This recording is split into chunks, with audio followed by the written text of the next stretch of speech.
ദുബായിൽ അനാവശ്യമായി ഹോണടിക്കുന്ന ഡ്രൈവർമാർ ഇനി സൂക്ഷിക്കണം. വാഹനത്തിന്റെ ശബ്ദം നിരീക്ഷിക്കുന്ന റഡാറും റോഡിൽ വ്യാപകമാവുകയാണ്. അമിത ശബ്ദത്തിന് 2000 ദിർഹം മുതലാണ് പിഴ നൽകേണ്ടി വരിക.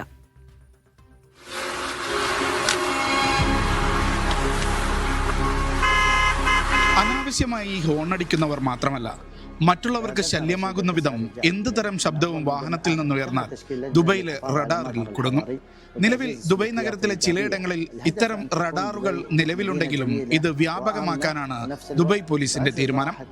2000 ദിർഹം പിഴ മാത്രമല്ല, അമിത ശബ്ദത്തിന് 12 ബ്ലാക്ക് പോയിന്റ് ലൈസൻസിൽ വീഴും. വാഹനം പിടിച്ചെടുക്കും. വാഹനം വിട്ടുകിട്ടാൻ 10,000 ദിർഹം വേറെ അടയ്ക്കേണ്ടി വരും. മാതൃക നാഗരിക സമൂഹത്തെ സൃഷ്ടിക്കാനുള്ള ദുബൈ സർക്കാരിന്റെ പദ്ധതിയുടെ ഭാഗം കൂടിയാണ് ഇത്തരം റഡാറുകൾ. Media 1 Dubai.